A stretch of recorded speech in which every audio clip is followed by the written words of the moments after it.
Olá pessoal, aqui é o professor Luiz Mar e essa é mais uma aula de matemática. Na aula de hoje, progressão aritmética. Progressão aritmética nada mais é do que uma sequência que ela aumenta sempre com um valor fixo, né? Eu vou somando valores e ela vai aumentando. Aqui, então nós temos um exemplo onde eu tenho 2 e 5, se vocês observarem, né? Esses termos eles estão aumentando, então de 2 para 5 se aumentou aqui 3 termos, né?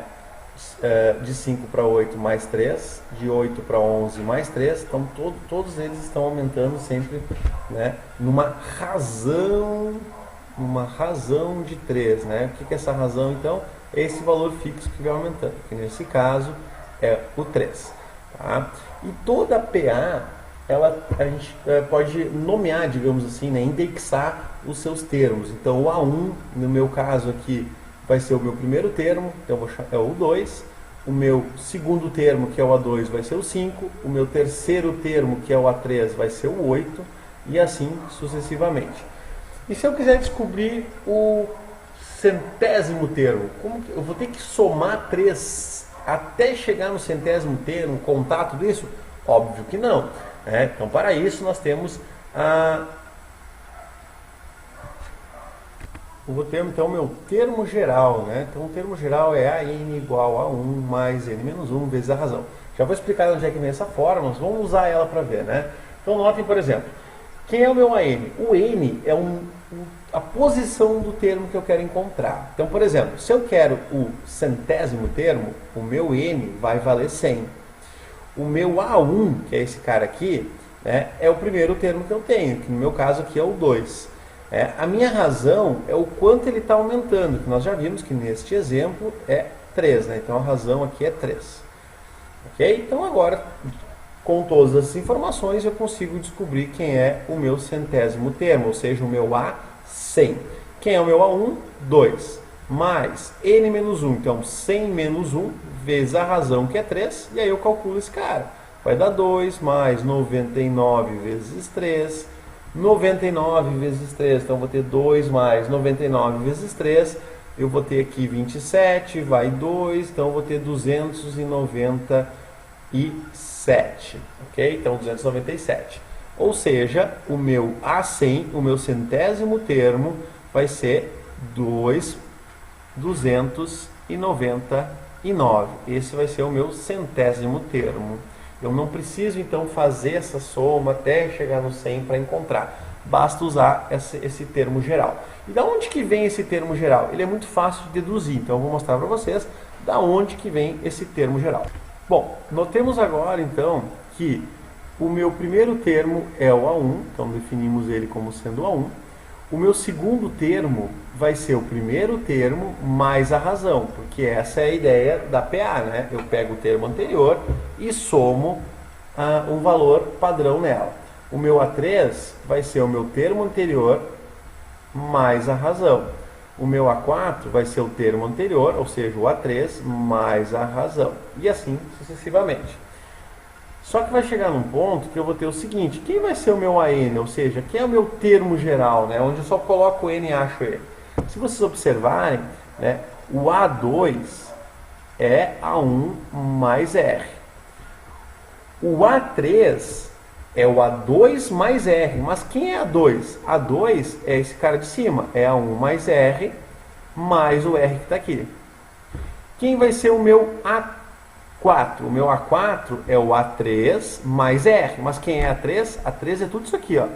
A1 mais R e aí mais esse R que está aqui. E assim sucessivamente. Se a gente analisar um pouquinho mais agora, eu vou ter que o meu A2 vamos analisar aqui, ó. O meu A2 vai ser o A1 mais R. O A3 vai ser o meu A1 mais R, 2R. O meu A4 vai ser o A1 mais 1, 2, 3R. Então, se vocês observarem bem, nós temos um padrão aqui, né? Que padrão é esse? Notem que para o segundo termo, eu somei uma razão. Para o terceiro termo, eu somei 2 razões. Para o quarto termo, eu somei 3 razões. Ou seja, para o meu enésimo termo, eu vou pegar o A1 e vou somar uma unidade a menos. 2 eu somei 1, na terceira unidade eu somei 2, no quarto índice eu somei 3. No n termo eu vou somar o termo anterior vezes a razão. Ou seja, eu vou ter n menos 1, deixa eu só arrumar aqui que ficou apertadinho, vai ficar n menos 1 vezes a razão. Né? Ou seja, eu vou ter exatamente o meu AN igual a 1 mais n menos 1 vezes a razão. Então essa fórmula ela é muito fácil da gente entender da onde que ela vem, esse termo geral.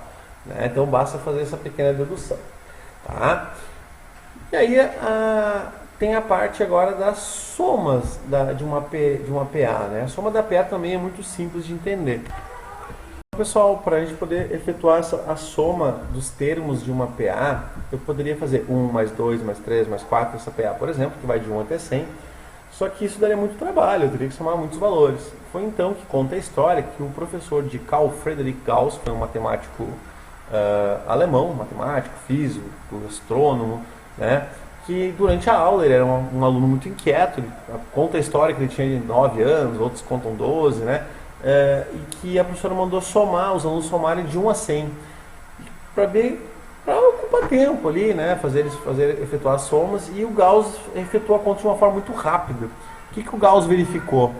O Gauss viu que se ele pegasse o primeiro termo, somasse com o último termo, ele ia obter 101. Se ele pegasse o segundo termo e somasse com o penúltimo termo, ele também conseguiria obter o valor 101. Se ele pegasse o terceiro termo e somasse com o antepenúltimo, ou seja, o terceiro de trás para frente, ele também obteria o 101. E sucessivamente, se ele fizesse essa soma, ele sempre ia obter o mesmo resultado. E olha que interessante, ele viu isso lá com seus 9, 10, 11, 12 anos. E aqui, se vocês observarem, essa soma sempre vai dar 101. Ou seja, eu estou pegando o primeiro termo, somando com o último termo, e o resultado sempre é o mesmo. Aí eu pergunto, quantas vezes essa soma vai ser feita? Quantas vezes eu vou obter aqui o meu 101, 101, 101, 101? Pense, dá um pause no vídeo aí, dá uma pensada e me diz. Quantas vezes eu vou somar 101? Notem que eu tenho 100 números. 100 números são N termos. Só que como eu estou somando de 2 em 2, eu vou obter 50 vezes essa soma. Ou seja, eu vou obter a metade dos termos. Então, se eu tenho 100 termos, eu vou obter 50 termos. Ou seja, eu vou pegar o primeiro termo, vou somar com o último termo, isso vai me dar o 101, e eu vou fazer isso 100 vezes divididos por 2. Ou seja, são 100 termos, eu vou pegando de 2 a 2, vai ser 50. Então, o Gauss verificou que ele teria 101 termos vezes 50, ou seja, ele obteria a soma de 5.050 termos, 5.050 unidades. Né? E daí surgiu a fórmula, então, da soma da PA, onde eu pego o primeiro termo, eu somo com o último termo e n dividido por 2 vezes, né? Porque eu estou pegando de 2 em 2. Então, essa é a soma da PA. Vamos a um exemplo, então, né? Suponha que eu tenha que uma PA que seja 11, 15, 19, 23 e assim por diante. E eu quero saber qual é a soma dos 20 primeiros termos. Então, soma dos 20 primeiros termos. Como que eu vou fazer isso? Eu vou ter que escrever 20 termos e somar? Não. Eu tenho que ter somente o A1, o AN e o N. O N nós sabemos. Quanto é o N? São 20 primeiros termos, é 20. O A1 nós também sabemos, é o 11. Né? Mas nós não sabemos quem é o A20. que é o AN, né? Meu N é 20, então é o A20. Então eu vou ter que calcular o A20. Como que eu vou fazer isso? A20 é igual ao A1 mais 20 menos 1, ou seja, N menos 1, vezes a razão. O A20 é o termo que eu vou descobrir. O A1 é 11. Aqui eu tenho 19 vezes a razão. A razão aqui é muito fácil. 15 menos 11 é 4. Ou seja, o meu A20 vai ser 11 mais 19 vezes 4. Eu vou ter aqui 30, 76, né? Então, 76. Ou seja, o meu A20 vai ser 87. Sabendo esses valores, quem vai ser a soma dos 20 primeiros termos? Vai ser o A1, 11, mais o A20, vezes 20, que é meu N, divididos por 2. Logo, A20, ou a soma dos 20 primeiros termos, vai ser 11 mais 87, então vai dar aqui 98, vezes 20 por 2 dá 10, ou seja, a soma dos meus 20 primeiros termos dá 980. Ok? Olha que simples isso. Né? Então, pessoal, essa é a soma de PA. Né? Então, nós vimos aqui duas fórmulas já. Então, pessoal, vejamos agora algumas propriedades, né, da progressão aritmética. Por exemplo, se eu pegar uma progressão aritmética qualquer, vamos pegar aqui 3, 7, 11, 15 e assim por diante. Eu quero descobrir a razão. A razão, basta eu pegar 7 menos 3 e eu vou obter o 4. 11 menos 7, eu vou obter 4 também. Ok, fácil. Mas e se eu não tenho isso? Né? Eu preciso descobrir a razão, mas eu sei, por exemplo, que é uma equação. Eu sei que um termo é x mais 3, o outro termo é x e o outro termo é... Então, mudei aqui, tá? 2x e o outro termo é o menos 6. O que vai acontecer? Eu preciso descobrir o valor de x. O que eu vou fazer aqui? Eu sei que se eu pegar este termo e diminuir desse, vai dar a minha razão, que tem que ser igual para todo mundo. Ou seja, se eu pegar o terceiro termo e diminuir do segundo, tem que ser igual ao segundo menos o primeiro, porque a gente fez no primeiro. Tá? Então, o que a gente tem aqui? Eu sei que 2x, que é o segundo termo, menos o primeiro termo, tem que ser igual ao terceiro termo menos o segundo termo. Ou seja, eu sei que 2x menos x menos 3 tem que ser igual a menos 6 menos 2x. Logo, 2x menos x mais 2x tem que ser igual a menos 6 mais 3. É uma equação de primeiro grau. Então eu vou ter aqui 4x menos 1, 3x, igual a menos 3. Logo, x vai ser igual a menos 3 divididos por 3, x vai ser igual a menos 1. Logo, quem é a minha PA? A minha PA, se eu voltar aqui, vai ser x é menos 1, então vai ficar menos 1 mais 3, 2 vezes menos 1 e menos 6. Vamos ver o que vai acontecer? Ó, eu vou ter 2, menos 2 e menos 6. Pronto, tenho a minha PA. Quem é a razão da minha PA? Menos 2 dá 4, então aqui diminuiu 4. E aqui também continuou diminuindo 4. Então eu tenho essa PA. Certo? Então sempre que eu tenho três termos em forma de equação, basta eu fazer essa relação. Que relação é essa? A2, a relação da razão, então é A2 menos A1, ou seja, o A2 menos o A1. Quem é o A1? X mais 3, x mais 3. Isso é igual ao A3 menos o A2. A3 menos A2. A3 menos A2. Simples assim. Então essa é a relação que eu posso usar quando eu tenho equações e eu preciso descobrir os termos. Ok? Então essa é uma relação bem interessante. Uma outra relação que aparece bastante é, por exemplo, quando eu tenho a soma de três termos. Quando eu tenho a soma de três termos, tem uma coisa interessante aqui. em vez de eu chamar o A1 de A2 e A3 os termos, eu posso colocar o x como termo do meio, e aí eu tenho que o termo anterior é x menos r e o próximo termo é x mais r. Por exemplo, vamos pegar a nossa PA, uma PA qualquer aqui. Vamos pegar a PA 2, 4 e 6. Quem é o termo do meio? 4. Então o x seria o 4. A razão aqui a gente consegue observar que é 2. Estou aumentando 2. Então aqui eu tenho 4 menos 2.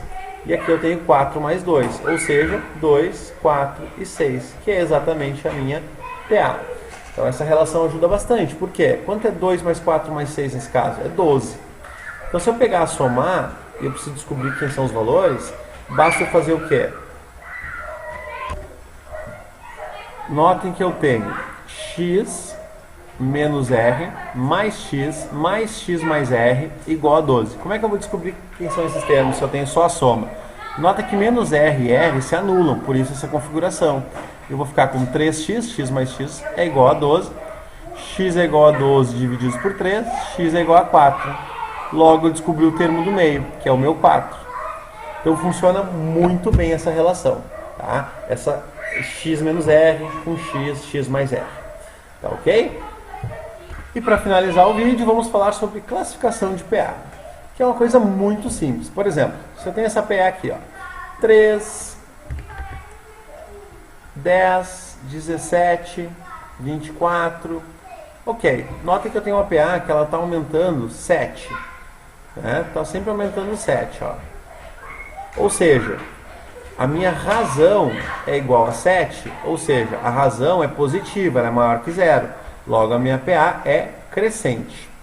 Se a minha razão for negativa, por exemplo, se fosse menos 7, se ela tivesse ao contrário, 24, 17, 10 e 3. Nota que se eu fizer esse termo menos esse, eu vou ter menos 7. Menos 7 e menos 7. Ok? Então, o que está acontecendo aqui? Né? A razão é negativa, a PA é decrescente. E se eu tiver uma PA constante, então sempre o mesmo número, né, eu vou ter que a razão é 0, porque um termo menos o outro é 0, então a minha PA é constante, ok? Ela é constante. Resumindo, então, nós temos esse quadro de resumo, onde eu tenho o termo geral da PA, então o termo geral da PA é a n igual a 1 mais n menos 1 vezes a razão. Se eu quero somar os n primeiros termos de uma PA, eu tenho que a soma é o primeiro termo mais o último termo vezes o número de termos dividido por 2. Outra relação interessante é que se eu pegar um termo qualquer de uma PA, ele vai ser igual à média aritmética dos adjacentes. Como assim, professor? Não entendi. Por exemplo, se eu tiver a PA 1, 4 e 7... significa que se eu pegar o termo do meio, ele vai ser igual à média aritmética dos adjacentes. 1 mais 7 divididos por 2. 1 mais 7 é 8, dividido por 2, volta a ser 4. Então, o termo do meio é sempre a média aritmética dos adjacentes. Então, o meu AN é igual ao AN menos 1, que é o anterior, mais o AN mais 1, que é o próximo, dividido por 2. Outra relação, né? Os três termos de uma PA é A1, A2 ou A3. Dependendo da situação, vale eu usar o x menos r, x mais r, que nós já vimos no vídeo. Tá? A relação da razão, né? Então se eu pegar o segundo termo menos o primeiro é igual ao terceiro menos o segundo, isso vale para qualquer termo, né? Então se eu pegar um termo menos o anterior tem que ser igual, isso em qualquer lugar da minha PA. Se a minha razão for positiva, a PA é crescente, vou somar números positivos. Se a minha razão for negativa, a PA é decrescente. E se a razão for igual a 0, a PA é constante, eu vou somar sempre 0. Então essas são as relações mais importantes de PA, né? Então espero ter ajudado vocês e até o próximo vídeo.